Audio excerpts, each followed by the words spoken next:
Chapter 69 Flights of Bat-Winged Fancy. The sinking silver moon shone over Parade Ground 1 as the Thestrals spiraled out of the night. 43 Thestrals landed in front of Luna, leathery wings flapping and folding away. Prey saw how all of their attention was fixed in awe on the Knight Alicorn before them. This was almost certainly their first time seeing the princess they'd flown all this way to serve. "Welcome! We welcome thee all to our home of Canterlot! May your stay be long and fruitful!" Luna boomed. Immediately, the new Thestrals bowed. They didn't prostrate themselves, but each one bowed deeply in respect, weapons and saddlebags shifting as they did. "Mistress of the Night," the murmur came from multiple throats. It seemed to please Luna, because she continued to boom, making Prey wince at the volume. "Thou hast not forgotten the ways of tradition! We art pleased! Come! Whom do thee claim to speak for all of thee?" There were no looks exchanged or shuffling of hooves, despite the 43 new Thestrals being from 2 separate clans. All the Thestrals clearly knew who among their number they jointly respected the most, and thus, who was their unofficial leader for now. And if that leader didn't know who they were, then obviously they weren't much of a leader. A grizzled Thestral mare stepped forwards out of the line from near the back. She was spotted silvery gray. Despite the darkness, Prey could see the signs of a rough life on her body, although most of his attention was still fixed on Luna and anything she might do, not the mortal mare. She bowed before Luna again. The grizzled mare was either missing or blind in one eye, for it was covered by an eye patch. She wore a griffin claw boot on her blinded side, and a wing blade on the opposite side. A smattering of raised scars showed up on her rough silver coat. Prey didn't miss the limp in her left rear hoof either. "Vivid Edge, at your service, Lady Nocturna. It is an honor." "Rise, Vivid Edge! Didst thou make thy flight unmolested?" "Yes, Lady Nocturna. It was an easy flight both nights once we were over Equestrian lands, and the skies were calm. No pony saw us camp during the daylight," Vivid supplied. That gave Prey a rough estimate about where the ancestral clan's caves could be. Vivid Edge obviously hadn't spotted him amongst the ranks of night guards, or she probably wouldn't have said that. Not that it mattered. Prey could find out at any time by breaking into the mind of any Thestral, and he more or less knew anyway. "That is good! We have been anticipating thy arrival with great patience. There is much to be done in Equestria, and thy brothers and sisters have need of extra hooves. But come, dawn is soon upon us. We will speak of that later, for thou hast all flown far this night and must be tired. Thou shalt eat and rest for this coming day, and we shall speak this night. Captain Nighthawk will see to it." "Thank you, Lady Nocturna. We are all honored," Vivid Edge accepted. The moon was just a sliver over the dark horizon by now. Luna stepped aside, and Nighthawk took his cue and stepped up. Prey saw pleased recognition in Vivid Edge's posture, and also the faces and postures of some of the other new Thestrals as they saw Nighthawk. Obviously, this one's knew Nighthawk and came from the same clan, even if Prey wasn't close enough to see the matching clan earrings in the dark to confirm it. But his attention never wavered from Luna. No one else seemed to have sensed it, but he'd felt the awesome power just now when she had lowered the moon. It was impossible to forget.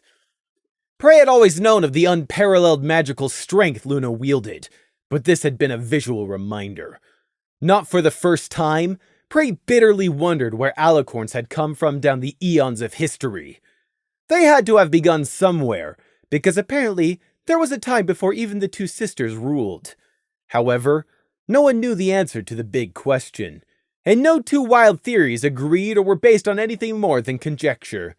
Celestia wasn't saying, and neither was Luna. Or if they had said at some point in the past, the knowledge had since been forgotten or purposefully extinguished. Why did the world need alicorns? Why were ponies the only ones who had living, immortal deities protecting them? The only other beings which could even come close were the oldest of dragons, and just as little was known about the reclusive and highly dangerous species of flying magical reptiles as was alicorns. Nighthawk was talking to Vivid Edge, introducing Lieutenant Screech and Starry Wing, briefly explaining about how they would need to double bunk until things could properly get sorted out tomorrow, along with giving Vivid and all the other new Thestrals the bare basics of how things were going to work. Princess Luna stood by, an observer, but not interfering or helping in any way. She was just passively examining the new additions to her night guard. This is wonderful. It means we can finally release those drafted royal guards and finally replace them with loyal ponies. Prey overheard Gloom thinking, sounding greatly pleased and still mightily impressed with his princess. Prey wanted to tell him, "That's the same princess who sent us blind into Mayflower, gave away Crimson's necklace to Lord Vanish, chose her nobles over us, and blasted out my ear on the very first night we met." But he was surrounded by Thestrals, and Luna was standing right there, so he'd be committing suicide.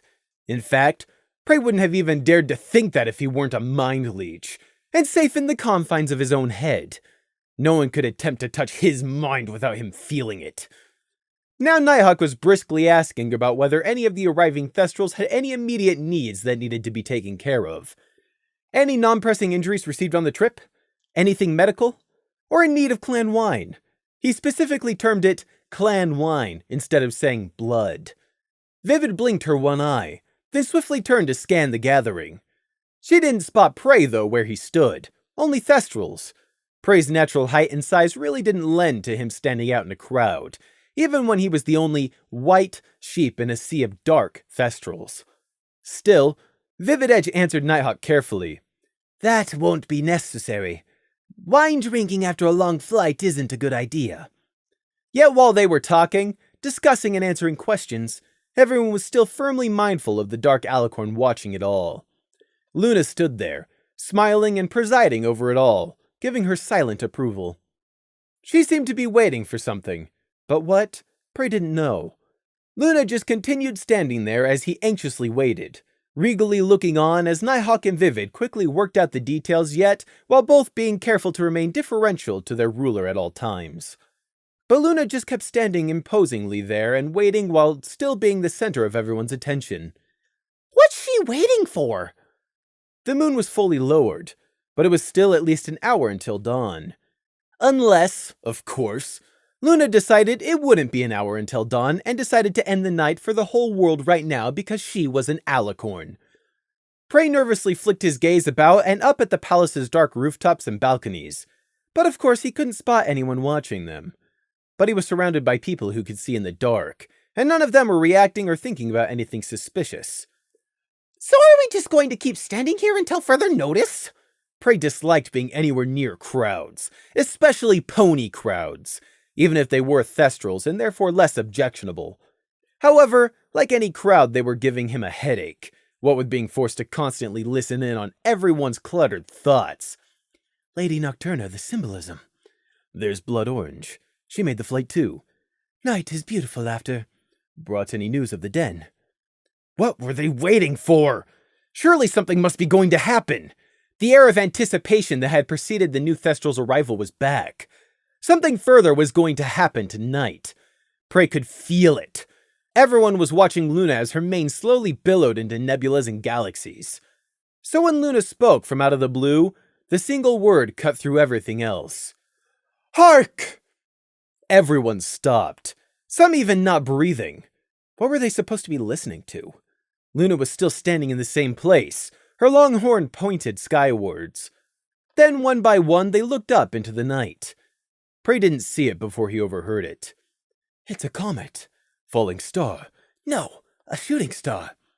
Prey squinted, and finally saw it in the west, the darkest part of the night. Against the endless rich black of the night and stars, a streak of light was moving. He couldn't tell what color it was.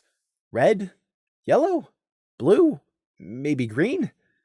Silently the comet arched across the night sky, glittering in a color Prey couldn't quite determine. It was certainly a sight, but Prey didn't see the significance. Hang on, a comment on the night of Lady Nocturna. A Thestral in the line behind Prey started to think. Another one was making another connection. The elders told me a story about a rainbow comet. I'm sure of it. I know this. I'm sure of it. What was it? On the tip of my tongue. Something's comet. Something comet. That's it, Harmony's comet. A moment later, someone exclaimed it out loud. Harmony's comet. It took a moment for every Thestral to recall whatever they were talking about. Some faster than others. But there was a general intake of breath all around as they stared up with fresh eyes. Prey had no idea which obscure piece of clan history was currently being referenced, and didn't really care. 1 star in the sky out of 1,000. Could it help you?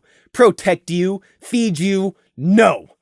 Yet everyone but him was staring up at the multicolored streak in reverence. Prey looked around without moving his head. Everyone here but him was caught up in the moment of what they were seeing. But not him. To him, it was just a pretty light up in the sky. He didn't believe in prophecy or a destiny written in the stars. If the night was such a thing of beauty, then why had Luna been banished to the moon for 1,000 years as punishment? There was nothing up there of worth. Just freezing, empty blackness. Just the idea of it prickled at Prey's thoughts and made him shiver. Harmony's comet! Only once every 502 years may a pony's gaze upon its passage. Luna's loud voice had the storyteller tone you could imagine one of those bards in stories having 500 years in the past. Or even 1,000. It wasn't an outdated past to Luna, though. When last Harmony's comet did pass, we were sadly not able to gaze upon it from the warm lands of Equestria. No, we at the time were banished to the rocks of our moon. 'Twas not us who did view its blessed passage overhead, but another in our stead. The filthy demoness Nightmare Moon, who did so cowardly usurp our minds and attack our beloved sister. Knave! Despicable whore! A vile coward of the worst kind! If only we had been but more vigilant! Such a loathsome creature should never have caught us off guard! Prey listened, and felt something different to the anger and regret being projected from all the Thestrals round about him. He felt disturbed alarm. She speaks of Nightmare Moon as if they were never the same person. Either she's in denial, straight up lying, or Nightmare Moon really was a dark magical parasite. A parasite strong enough to take over an alicorn. So which was it? Luna was still speaking, head slowly turning to track the rainbow comet which had already crossed half the night sky. When last we witnessed its blessed passage, we were a princess. Now we can say the same. The prophecy foretold the stars would assist in Nightmare Moon's escape. If that be the case, then Harmony's comet heralds the sign of a different era entirely. One of change and new growth. One of renewal. Lemon Pink had spoken of this star prophecy, back when she was still a cultist. Prey didn't believe in any of it, but now it seemed Luna was referring to a second make-believe prophecy from the way some of the Thestrals were reacting. Yes! Luna spoke without taking her eyes from the heavens. We speak of the clan summit 9 generations past of the autumnless winter, when last Harmony's comet flew. Your elders met, and from the elders of Clan Mirrodin came this prophecy. When next the eye of Harmony graced the heavens, you would witness it from under the wing of the Lady of the Night once again. Clan Mirrodin. That was Crimson's old traitorous clan. Although that far back in the past, they'd probably been just as upright and respected as the 2 other clans. What had they been doing, making wild predictions like that? They could have made any sort of prediction back then, safely knowing they'd be long gone before any proof was required. Luna turned to face all in Parade Ground 1 once again. Her eyes glittered fiercely. Prey saw it as pride and arrogance as Luna announced, The present descendants of Mirrodin have gone astray, but their ancestors spoke true. This day in your eyes is this prophecy fulfilled. Am I supposed to be impressed? Prey thought. But he was alone in his view. Around him, his sentiment was drowned out because every Thestral, and Pseudothestral and Crimson bowed one after another. It spread in a crescent wave, plumed helveted heads and those who didn't yet have, all lowering in acknowledgement of something greater than themselves. And from its center, the reason and origin, Luna looked down at all her assembled ponies and smiled. It was not a big event as far as the world went. No natural disaster, no war or famine. It was a happy event, although to nearly everyone, it wouldn't be remembered. In their rich and enchanted mage towers, no doubt the Magi noted the passing of Harmony's comet through their telescopes, scribbled some notes, and ticked it off their astronomy calendar before going to bed. It was just a single pretty light for a single night every 500 plus years. And while that made it rare, it didn't make it important. Out there in the rugged mountain ranges of Griffonia, the rolling sun-scorched plains of Zebrica, the fortress city of Minos, and the rest of the nations beyond, no doubt some noted the comet for themselves. Different scholars, different astronomers. Perhaps some of them even had their own prophecies or historic events of importance. It was not a big event to the world, but to the small individuals who lived upon the land, it might be made into one. After all of that, it was a rather anticlimactic dawn that rose over Canterlot, or anticlimactic for the Night Guard at least. Both the old and shortly to be new members were still struck with quiet, contemplative awe of what they'd witnessed tonight. One thing was for certain, this might have been a time of change, but what had happened here would remain in every Thestral's memory, regardless of the everyday mundane events which would precede this momentous event. Like needing to go to breakfast, or rather, their lunch, but according to the day schedule, it was breakfast. For the IS&D, it was a very late lunch at best. Later, the mess hall's official lunch would be their early dinner, after which their shift would finish and they could finally clock off and get some sleep. Which meant being reunited with a certain grumpy mare, Cookie the Cook. "Pray, dearie, I've been so worried!" Cookie exclaimed the moment she realized just who was standing in the early morning breakfast line at the hatch. Prey gritted his teeth and put on a bright, totally realistic smile good enough to fool anyone. "Good morning, Miss Cookie!" The three of them, Gloom, Crimson, and him, were first into the mess hall, the doors having literally just opened. The Earth Pony mare's face creased into a fond, wrinkled smile. "Just Cookie is enough, dearie. Where have you been? I haven't seen you for what? Going on 2 months? Have you been doing okay?" "Oh, and here I was under the impression I didn't answer to you," Prey sarcastically thought, still smiling happily on the outside up at the mare. "Oh, it's had its ups and downs, Miss Cookie. We had to go over there, but now we're back.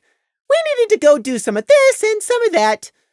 Prey caught the nearly inaudible sigh from behind him that escaped Gloom at his antics. "I heard that." Oops, seemed the crotchety cook had caught it too. "You two, where have you been? Why haven't you been bringing Prey here for 3 meals a day? He's a fool for Celestia's sake. Do I have to spell out the decent thing to ya?" Gloom and Crimson were both still in contemplative awe over the night's previous events, and Cookie's words weren't enough to dispel their good mood. "No, ma'am, nothing of the sort," Gloom answered, letting the cook's words flow off of him. "We've been on leave," Crimson supplied helpfully, not visibly put out either by Cookie's attitude. "Leave? Extended leave? What for? What did you do?" Cookie demanded suspiciously. Cookie didn't see the scar tracks under any of their eyes, despite her definitely being close enough to see if she had just looked. Nor did she pick up on Crimson's hidden injuries.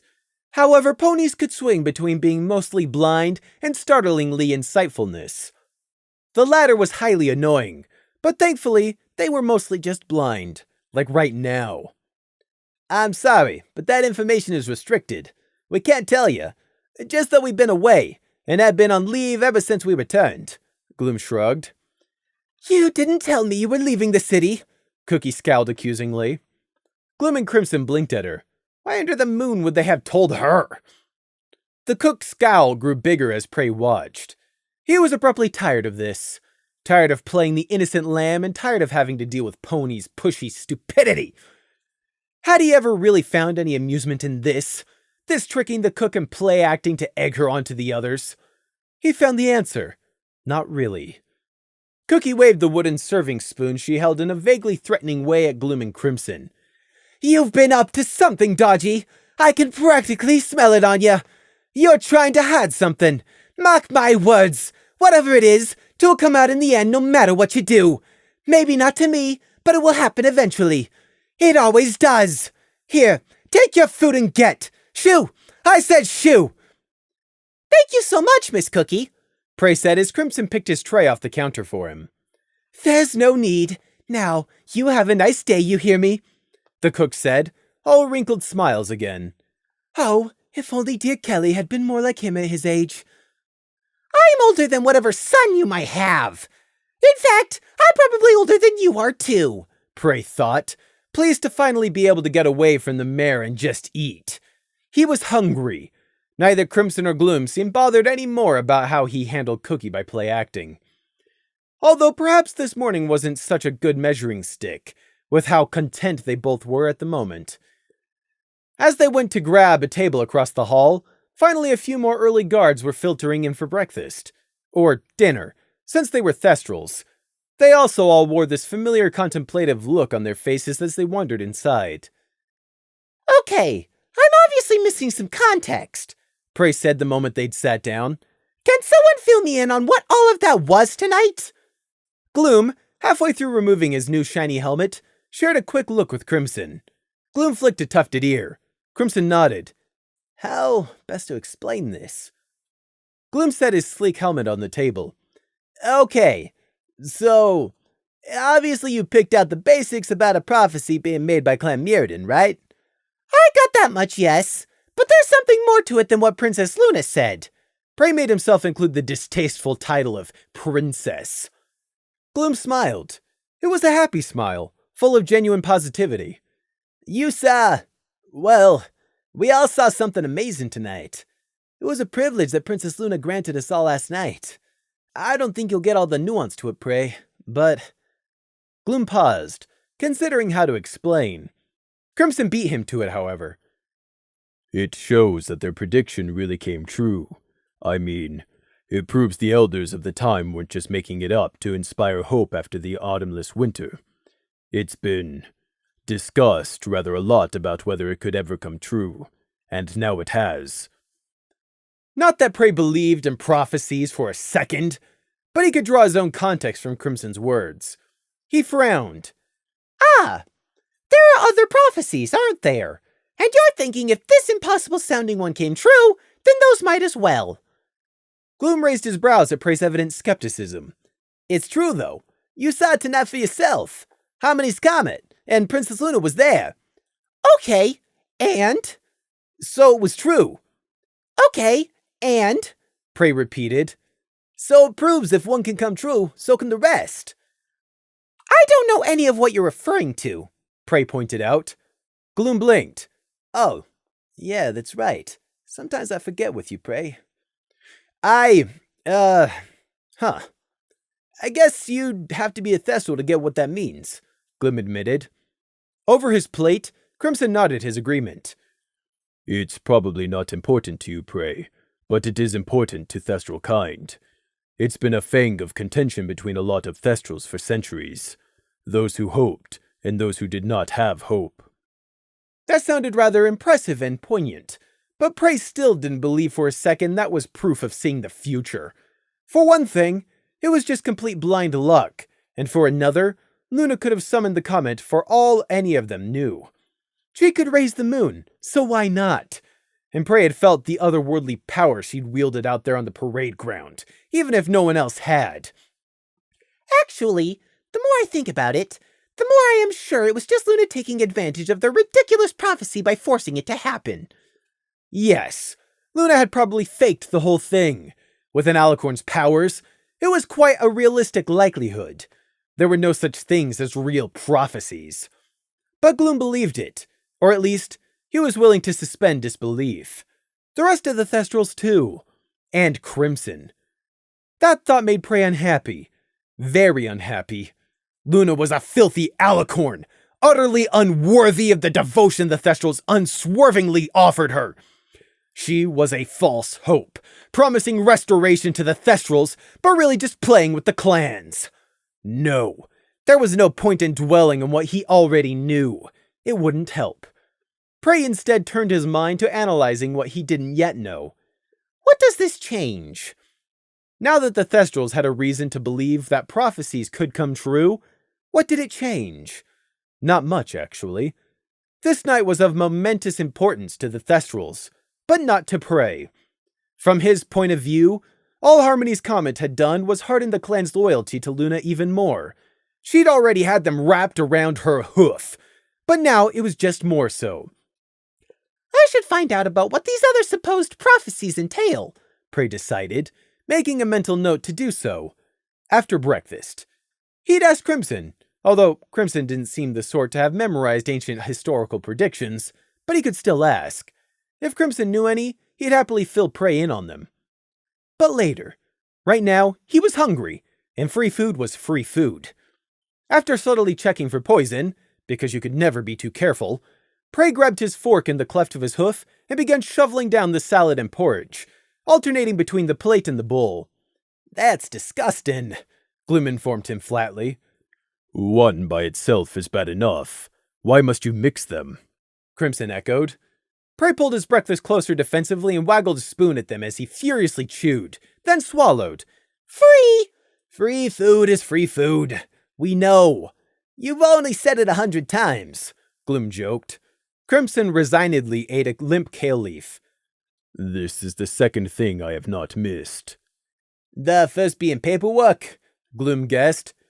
Yes, but this is definitely second. I mean, it is still better than... Crimson trailed off, letting the sentence hang. He didn't need to finish it. Yes, better than... Gloom agreed soberly. There was a moment's uncomfortable silence, as the night guards who had come in after them got served and moved to find tables. Crimson shuffled his wings. Yes, well, but I am still surprised you eat that stuff, Prey. It never fails to amaze and dismay. Prey, having not stopped eating despite the grim moment of reflection, had his mouth full. He twitched one ear in question at Crimson, who effortlessly interpreted the gesture without any of them even noticing how he did so. I mean, you happily eat this slop, but I've seen you cook better food than this yourself, Crimson elaborated. Really? Gloom asked in interest. I mean, Prey's food is not amazing, Crimson bluntly evaluated, but it is better than cookies.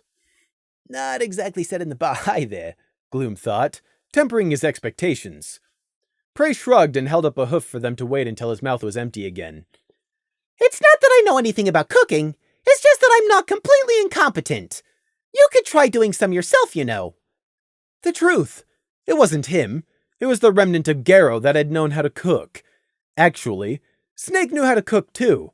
It just wasn't the type of cooking you ate. It was the type your enemies ate. Prey paused, peering between Gloom and Crimson to the doors at their backs, which he'd been half watching out of habit. You never told me much about your clan, Gloom, or the clans in general for that matter. But do you know any of those who arrived tonight to join? It only took Gloom a second to realize why Prey was asking, and he twisted around on the bench. Coming through the mess hall doors, led by Starry Wing and a few uniformed night guards as guides, came the 43 new Thestrals. They'd divested themselves of their packs and weapons, but even putting aside the lack of normal guard armor, they would have stood out. It was impossible for them not to.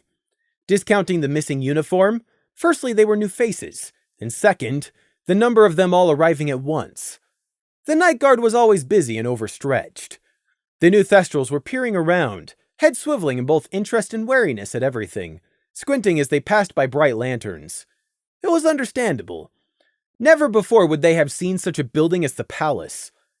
And while Prey didn't imagine for a second their clan caves were the damp, dripping affairs one might associate with the word cave, they still could have been nothing like anything in Canterlot, let alone the opulent royal palace itself. So, you know any of them? Prey asked again. Gloom smiled in recognition. Yeah. There's Blood Orange, and Weft and Thorny. I thought I wouldn't get a chance to greet them until tomorrow. Starry Wing has brought them for breakfast. Crimson pointed out the obvious. then added, "Or perhaps as a warning so they know not to come here in the future, if at all possible." Think of their first mess hall meal as an initiation ritual, Gloom said as he stood up, still smiling in pleased surprise. Gloom started walking over to say hello to his old clanmates, or possibly even relatives, leaving Crimson and Prey behind at the table. Prey spotted how Crimson was thoughtfully reviewing the new arrivals too, or more specifically, reviewing how they carried themselves. It was the unconsciously controlled, balanced walk of every step that loudly pronounced to anyone who knew what it meant. Trained warrior. Prey remembered the other Night Guard initiation ceremony. "No," Prey said over his half-finished porridge and salad. Crimson half-twisted back around so he could blink at Prey uncomprehendingly with the one yellow eye. "You're still recovering from your last bout of training. You're not going to be the one to fight around with any of them in the cage," Prey admonished the full-grown and armored Pegasus. Crimson hesitated, shifting in his seat to check how his stitch injuries and bruises felt. "You are right," Crimson conceded after reviewing himself. "And nothing so stupidly over the top ever again either, right? It's just training," Prey pressed. "Training is highly important, and you are not a warrior, Prey. What I mean is, if you balk in the face of harsh training, when death really comes, how will you win?" Crimson responded, turning fully back around to converse with Prey. Prey wasn't deterred. "Fine, I'm not a warrior of any kind. I don't and can't fight, but I can still tell when something's too much. If your life is genuinely in danger while training, you're doing it wrong." "I'm not disagreeing. I am aware I foolishly went overboard. I just mean that there is no such thing as completely risk-free training. There are always accidents," Crimson said. Prey remembered the horrible training accidents, which used to happen in the Resistance, and also how Torment cruelly used to use him as her personal display dummy. Thestrals were far too disciplined to do anything like that, though, so Prey conceded the point with a shrug and a nod. Gloom was currently speaking with a few of the newcomers, locking forelegs in greeting with each other and even exchanging a wing hug with one of them. He wasn't the only one catching up with the new recruits. Other night guards, still wearing the old, repurposed guard armor, were doing the same as they lined up outside the breakfast hatch. Prey spotted the eye-patch mare, Vivid Edge, at the back listening to Starry Wing as the lieutenant provided what was probably a ton of information. It was going to be a busy few days for all of the night guard, for certain. "But then, when is it ever not?" Prey thought with a mental shrug of acceptance. He only really cared how much of a headache it was going to make for the IS&D specifically. Plus, this would all serve as a distraction to anyone who might have been waiting for the IS&D's return. Prey just wanted to slip back into the cracks, where he, Gloom, and Crimson could get on with their work, or rather, appeasement of Luna, without getting embroiled in anything else ridiculous, such as guard politics or interfering nobles. Prey sat and polished off his rather unappetizing breakfast, dinner if you were being technical, while Crimson made steady, if reluctant, progress on his own. The other Thestral Night Guard, both old and new, continued to mingle and get reacquainted, in a reserved, Thestral sort of way. Prey stopped halfway through gulping down his glass of water. He cautiously lowered the glass, looking at Crimson over the top of it as he looked between the gathered Thestrals and his only friend. "Do you feel left out?" Crimson was the only person from his whole clan in Canterlot. Crimson had privately explained what had happened between him and his old clan, but even so, they'd been his extended family at one point. Love or hate, those sort of connections didn't just disappear, for better or worse. Crimson's face smoothed into blankness. He looked Prey in the eye. "I could ask you the same question." Prey was surprised for a moment. But yes, it was just him and Crimson sitting here, alone, separated by the rest of the Night Guard, a Pegasus exile, and a runt lamb. Prey thought it was kind of funny that he hadn't even realized how he was also in the same boat as Crimson. Prey pushed the glass of water to the side of his tray. "If you're asking me, then no, I don't feel left out. I was never a part of anything. It's always just been me, just Prey. Plus, you know, sheep don't have any sort of illustrious history of clans or anything. We've no strong bonds or long family trees. No nobles, No royalty, no ancestral lands or castles or historical deeds. No magic or flight or connection to nature. Sheep don't have a claim to anything, except quietly living. Oh, I see. I mean, living quietly is not a bad thing. I wasn't implying. I don't mean. I meant. Every race has its own culture, each just as important as every other race. It doesn't matter how humble, Crimson said. Prey shrugged awkwardly, but not agreeing. It was easy for Crimson to say. He wasn't a runt sheep.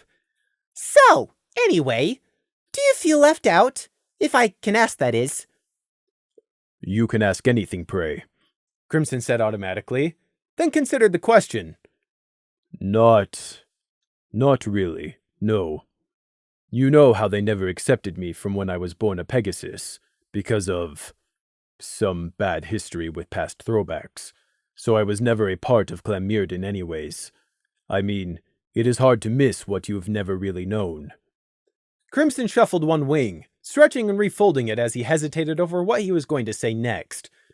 If I can ask, that is. He echoed Prey's own words. You can ask anything, Crimson. Prey echoed right back, trying to inject some levity.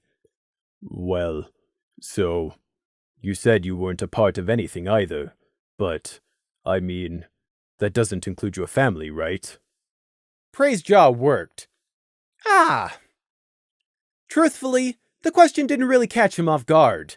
With the heavy tone of the conversation he himself had started, perhaps a bit foolishly, he'd been prepared for it.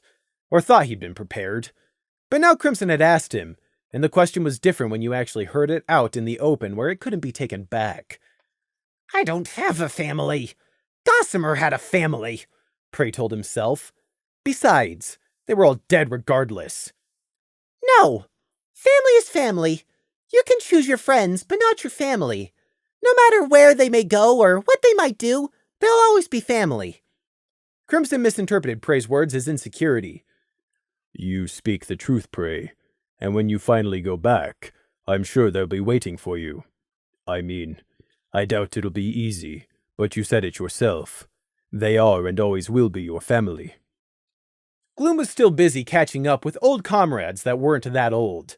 In actual fact, Gloom had certainly known some of those Thestrals before he was old enough to fly. Prey ran the tip of his hoof around the rim of his glass. I guess, in a sense. Crimson frowned. He half motioned with one wing, then seemed to reconsider in indecision. What? Prey asked, looking up. Crimson looked troubled as he stared at Prey. He spoke slowly. When you finally go back to your family's farm, whether because you are finished or just visiting, might I please go with you? Well, damn! That wasn't what Prey wanted to hear.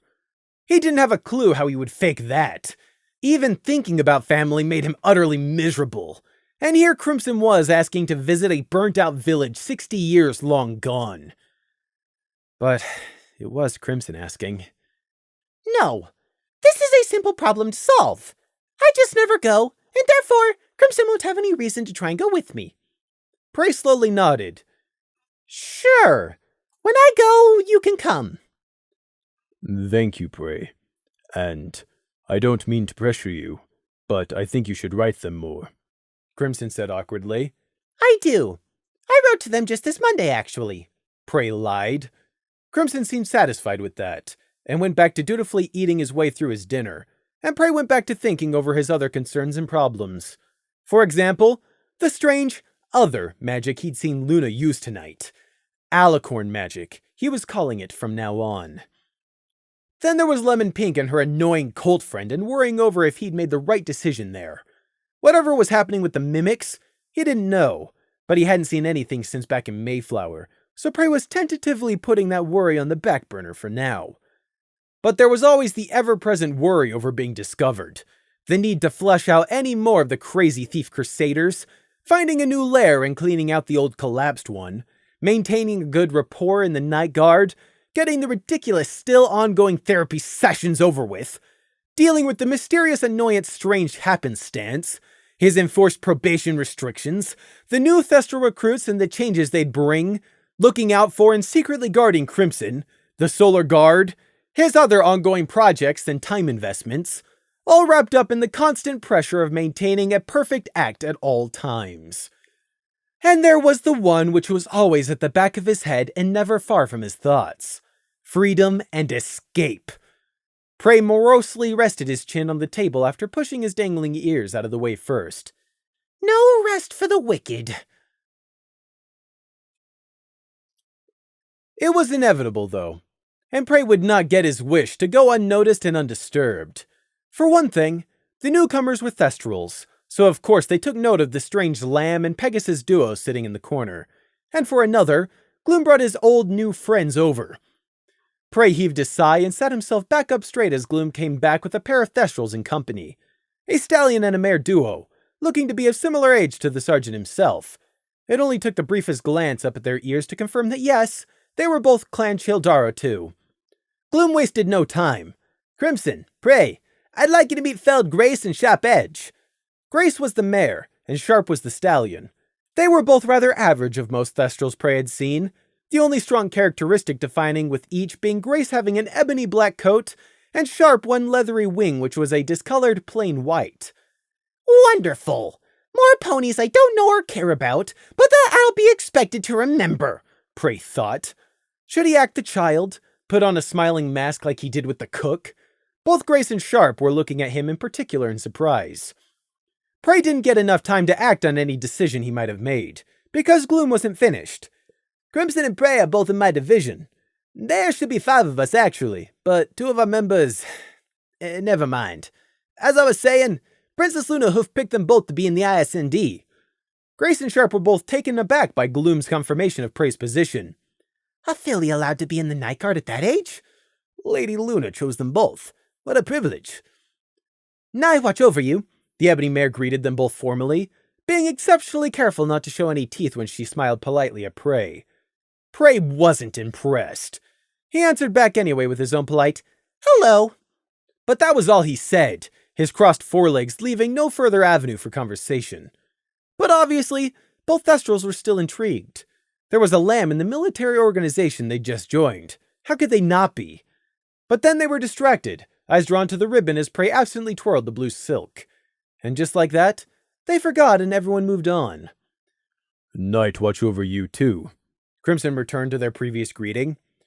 "Your name is Sharp Edge. Are you related to Vivid Edge?" "Yes, I'm blessed to call her my mother. I won the stone toss, so she allowed me to fly here instead of my father to swear service to Lady Luna. He'll have to wait until next time," Sharp Edge said with serious joviality, a contrast that only a Thestral could really pull off. "How's he doing, by the way?" Gloom asked. "Is your father well?" "As well as any pony. I had to promise to serve twice as hard in his stead here in Canterlot before he'd even let me out of the cave. I think it helped that Grace was coming along," Sharp said with a wing bump to the mare next to him, who shoved him right back good-naturedly. "After you swore to serve twice as hard, he came to me next and made me swear to keep you safe," Grace returned. "He did not," Sharp protested. Grace raised one dark eyebrow. "No? You could go ask your mother. She was there." "Huh," Sharp groused. "All right, it must be true then." Grace was still looking all around the mess hall, hers and Sharp's trays of breakfast still untouched. "This is still so strange. Is everywhere like this?" "You'll get used to it, although part of the strangeness never wears off. But yeah, most of the palace is like this, except bigger and brighter," Gloom answered. "Know what it's like. Still remember my first time here. Feels so long ago. So much has changed, but today I've gotten back my 2 friends." "If it's nothing secret, can I ask why you've outfitted in different armor to the rest of the Night Guard I've seen?"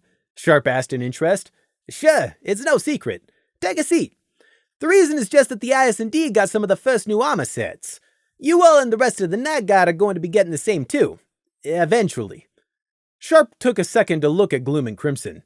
"That's impressive. You bring honor to Princess Luna." His thoughts explained his word choice.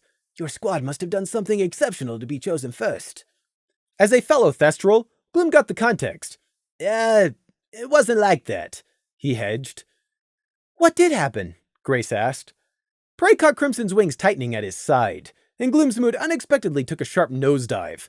But Gloom told himself, Grace doesn't mean anything by it. She hasn't been here and doesn't know. The trouble seems to find us.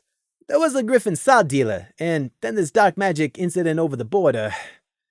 I guess Captain Nighthawk just thought it best if the S&D were probably armed against next time. I don't want to tell them any more than that. Why not? We all grew up together. Gloom asked himself. You fought against Griffins? Sharp asked, ears perking. Griffin, singular, only the one. Crimson helpfully corrected. No, we didn't fight, per se. More like... Gloom vaguely waved his hoof and didn't look at Prey. We were in the wrong place at the right time. Or wrong time. There was a big fire. It didn't end well. Gloom was aware he was being overly evasive. Weren't Grace and Sharp both Thestrals he'd known for years? And weren't they both here to become night guards on top of that? But even so, I trust them, don't I? But I also don't want to tell them. Prey hit a snort.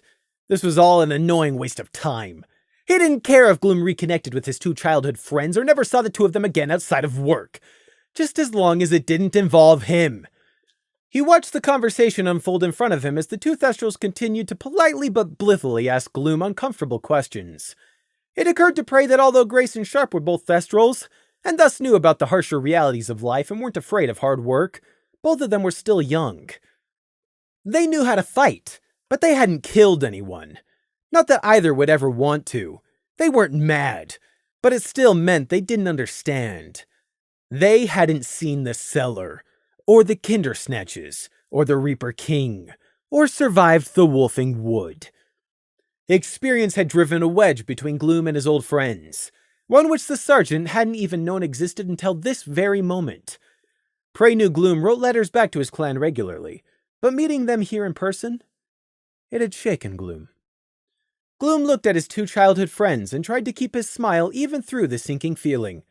They're strangers. No, I'm the stranger. It isn't fair on them, but they're not my friends anymore.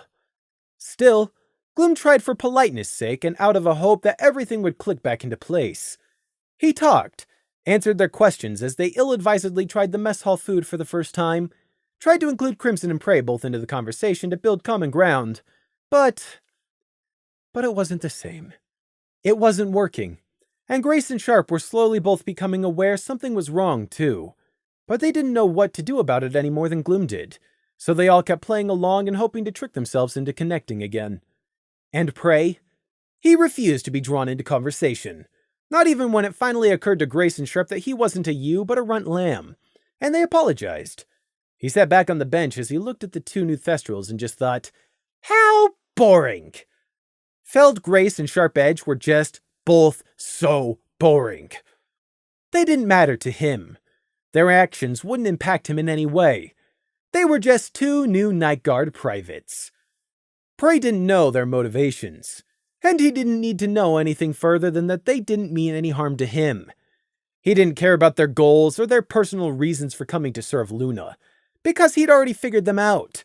Family, duty, and tradition, and that was it. Their lives and stories were utterly normal, as far as Thestrals went. Unimportant, unthreatening, boring. They were so boring, and Prey couldn't even pretend to care. So he just sat there, a silent, mostly forgotten observer, and just waited until Gloom and Grace and Sharp had the excuse of breakfast finishing to split up. Finally! A day. A new day. A good day for many in the Night Guard. It was even a good day for those normal guards who had first been reassigned to the Night Guard when it started months ago now, and who would imminently be dismissed and replaced by the influx of new Thestrals. None of those guards had been happy about being in the Night Guard in the first place. Well, now they would be getting their wish to leave and go back to the Royal Guard. However, their return wouldn't be with any recommendation from Nighthawk for diligent service. But it was still a good day, and one which would be bringing much change with it. There would be both good and bad changes in the future to come, certainly, but Canterlot would just have to wait and see how the ratios balanced out. But just as surely as the seasons, change had come. But the day wasn't over. Actually, calendar-wise, it had only just begun, since it was barely past 9 in the morning. The night was over. The sun was up. The golden spires of Canterlot were shining. The Ice&D's day, however, that was over. And while at some point Nighthawk was aiming for them to shuffle up their working hours all again, but right now that was neither here nor there. Their shift was officially over. Their self-imposed duties, however, unfortunately weren't. They stood on the sidewalk outside the door to Lily Blossom's new apartment. The curtains were drawn in both windows. Gloom took a fortifying breath and knocked. They waited. Prey suspiciously watched everyone on the street who came past. There were plenty passerbys, both coming and going, and all of them were choosing to cross the street rather than walk by on the same side as Gloom and Crimson. The new Night Guard armor may be a strict upgrade, but friendly and approachable it was not. Gloom knocked again. They waited some more. I'm sure it's nothing to worry about. She's certainly just out visiting... Gloom thought. But where would someone like Lily possibly be going to visit? Sir? Crimson asked, his question encompassing whether if they should be worried. I'm sure it's nothing, but... Gloom pursed his lips. It would be rude to just barge in. Gloom knocked loudly a third time. Lily, if you're in there, it's us. Can we please come in? No answer. Gloom tried the door handle, but it was locked, of course. Prey sighed, and reached under the lip of the doorstep where there was a point where the cement had fallen out, and a spare key had been slipped into this gap. Not quite as bad as under the doormat, but not much better. Here! Prey tossed the key up rather than passing it physically over. Gloom effortlessly caught it. Oh, good job, Prey. This is definitely an invasion of privacy, but she's from my squad and I'm worried, Gloom justified to himself. I swear if we're about to walk in on her suicide, I will not be amused, Prey thought coldly as Gloom unlocked the door and pushed it open. Actually, scratch that. He didn't want to walk in on any dead body, thank you very much. But there was no sign of Lily inside. Her new house wasn't large by any means, only about twice as big as Crimson or Prey's flats, and it took less than 30 seconds to check the bedroom, kitchen, bathroom, spare room, and living room to see if Lily Blossom wasn't in. It was an obvious worry off both Gloom and Crimson's shoulders. It's not that they'd really expected to find something wrong, but, well, it hadn't been that long ago that Lily was expressing suicidal wishes. How could you not be worried after that? And while it was a disservice to the recovering individual to doubt their mental state all the time, still, you couldn't just forget that they'd once been suicidal. It was something of a dilemma. Well, she's not here, so she really must be out, Gloom said, stating the obvious as they stood in the living room. We should try again tomorrow, Crimson said. Yeah, now let's stop snooping around. It's not polite. We've seen she's not here, so let's get out, Gloom agreed, gesturing towards the door. They trooped back out, making the ponies passing by outside on the sidewalk squawk and speed up. Gloom relocked and hid the spare key under the step again. We'll try and get here a bit earlier tomorrow, Gloom decided, shading his eyes to look up at the bright blue sky and squinting. Crimson nodded in agreement, and Prey just nodded along because it was expected of him. Well, at least that's one problem that's been forced on me that can wait until another day, Prey thought, not feeling any responsibility towards Lily.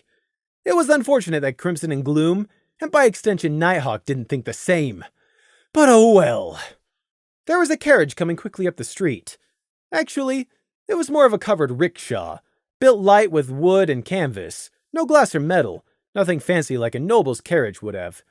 It was one of those public ones you could hire if you were too lazy to walk like a normal person, and being drawn by two swiftly cantering earth ponies wearing uniform caps.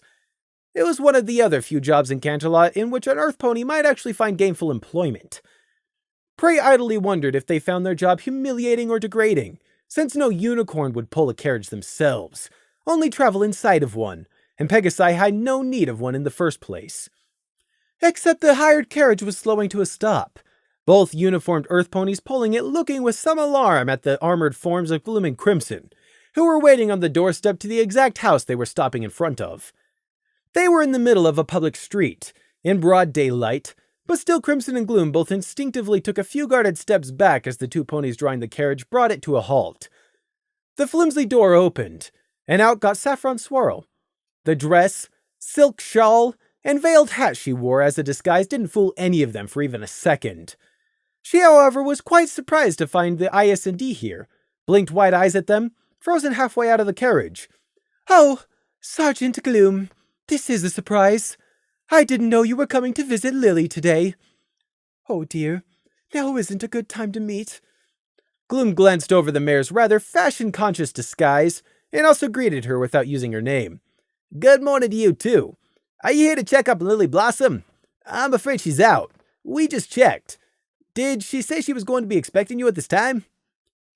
If Lily knew Saffron was coming by this morning, why does she go out? Gloom thought, a hint of worry creeping back. Saffron Swirl was still standing half in, half out of the carriage's doors. No, that's not quite it," she hesitated. The mare was an excellent actor. She was a model, after all. And she even kept masterful control over her ears, which was usually the unconscious tell of all the pony race. But trying to think up a lie on the spot was evidently not her forte. Plus, she wouldn't have been able to fool any of the three of them anyway. Crimson took a silent sniff of the air. "You've brought Lily back with you," he stated. "You're escorting Lily? That's very kind of you," Gloom said. Saffron hesitated again, half glancing back into the confines of the carriage. "We've been out for a little trip. Unfortunately, Lily dear started feeling unwell, so I thought it best to get her back home as soon as possible. You see, well, how can I politely convince them to come back in a minute's time?" A muffled, hoarse voice came from behind Saffron in the cab. "It's fine. I just want to go in. I don't care." "Are you sure, Lily dear?" Saffron asked over her shoulder gently. "I'm sure they don't mind leaving for a minute or two." "Said it's fine. Don't care. I just don't care." Saffron sighed quietly, shooting a sad look to all the IS&D as she stepped down and turned to offer her hoof. "It's okay, Lily. It's going to be fine." Out of the carriage, Lily awkwardly stumbled. Her meldwood leg hidden in the sleeve of a pink shirt was stiff and difficult as Saffron helped her down the step. Lily was a mess, but that assessment had nothing to do with the hideous root growing out of her face. Prey was used to seeing such deformities, not to mention he'd seen this one before. Lily was wearing a hat and a scarf to hide as much of her affliction as she could, but it didn't hide her tangled mane, eyes red from crying, and the matted wet fur of her cheeks. Lily looked at the three of them, hiccuped once, then dashed past them to her front door. Except she couldn't dash, not with a wooden leg. It was pitiful to watch, but she brushed off Gloom and Crimson's hooves as they moved to assist. "Leave me alone," she choked out. It was even more awkward as she fumbled, clumsily trying to get her key into the lock. For her whole life up until a month ago, it was an instinctual action she would have undertaken with magic, but not anymore. Crimson stepped forward to help again, but both Prey and Saffron signaled for him to stop. Lily continued to fumble, hiccuping more steadily, sounding on the verge of bursting into tears once again as she couldn't get the door open. Gloom shot a worried look at Saffron, asking for answers. Sadly, she shook her head, heart-shaped face full of sympathy. "Life can be so cruel to some ponies at times." Lily finally got the key to turn, and pushed the door open. She stumbled inside, making for where Prey knew her bedroom lay. She didn't even bother shutting the front door or removing the key from the lock. She just left it all as it was and made for her bedroom. Prey's ears caught the sound of her starting to sob messily from within. "What happened?" Gloom asked, looking into the house after Lily. Saffron sighed, beginning to fish in her hoof bag for the carriage's fee. "Lily had a rough day." "What can we do to help?" Crimson immediately asked. "I'm sorry, but I think it would be best if you don't try. It's not anything you've done," Saffron assured them as she counted out the fee from a purse full of bits. The Earth Pony nervously accepted the money while avoiding even looking at Gloom. "Please don't take this the wrong way, but I think I'm the better choice to help Lily at the moment. I'm a mare who can sympathize and understand her feelings at the moment." "You can say that with confidence?" Crimson asked carefully. Snapping her purse shut, Saffron turned to face Crimson squarely as the two Earth Ponies hurriedly began to pull the carriage away. "I can. Please, trust me to help." Crimson straightened his wings at his side. "All right, then. I'll trust your judgment. I don't know what's wrong, but Lily is obviously in distress. I will do my absolute best, I promise. Prey listened in as Saffron thought back on her own mistakes and self-imposed misery. Lily, my heart goes out to you. But by Celestia, I'm going to help you get through this. What happened? Gloom repeated in worry. Would it be so wrong to tell them? Saffron wavered. Well, Lily did say she didn't care. Lily Blossom asked me to go with her today, as backup, you could say. She wanted to see her parents for the first time. Saffron looked at the still open door. The meeting, it didn't go how any of us wanted. Gloom walked with both of them back to their apartment block in silence rather than taking flight, despite his own apartment being 10 minutes away from theirs. The sun was annoyingly bright. Ponies on the street smiled, chatted, laughed, gossiped, and then nearly jumped out of their skin when they turned to see who was coming and found the grimly silent Gloom and Crimson just behind them, all plated up in their new intimidating guard armor. Gloom trotted up with them to the second floor, still brooding. It had been such a good night to start with amazing revelations and reunions, but it had all gone downhill since morning. Prey found that morbidly amusing. Do you have the address of Lily's parents, Prey? Gloom finally asked. Prey gave him a level look. Why? That's the sort of thing you would have memorized. I bet you know where all the Scenic Paint's family lives too. Well, Gloom wasn't wrong. And what do you intend to do with their address? Prey asked. Pay them a visit. Have a talk and make them see how much they're hurting Lily. And is that all? Prey asked. I don't know yet. Gloom shrugged. Crimson shifted, carefully refolded his wings. Sir, you are making a mistake. I think you only make it worse if you go and confront them. Gloom grimaced. He'd been thinking the same himself. This was a family affair, and there were no good answers. But it's gotta be better than doing nothing. Lily needs their help, not their harm. Gloom let out his breath as they entered the ground floor of Prey and Crimson's apartment block. You're right, of course. I know it's a bad idea, but even so. Just leave it. Lily only asked Saffron for help for a reason. There was something she wanted to do on her own. Don't get us involved. Prey interrupted as they took the stairs. The last thing he wanted was to get dragged into this mess by Gloom's noble sense of duty. They have family. They've had long enough to cool off already. Now they need to step up and start doing their duty, Gloom stated. Yes, sir, but I agree with Prey. We'll only make it worse. I know. However, I can't help but think that maybe it'd do some good. And it's just Gloom. We're not on duty. Gloom sighed as they ascended the stairs up to the apartment block's second floor. What would Screech do if he were in my place? Fine! Their address is 23rd Skylon Place, Trotters Road. If you want to go, then you can go. It's your choice. But I'm going to sleep, Prey announced, apartment doors passing by on their left and the open air of the long balcony on their right. Reaching up, Prey stuck his key in the front door lock and turned it, going inside without looking back. He went down the dim, short hallway to his own door, but there he waited, listening. Outside in the open corridor, there was a short silence, then a few muffled words between Gloom and Crimson. You're sure? Yes. You're both right, but I don't like it, Gloom sighed tiredly. Me neither. Nor Prey. I can tell. A family should never treat each other like this. I know. Let me know if you think of something, though. I'll try. See you tonight on duty. Meet you both at the palace. Now watch over you both. You too, Gloom.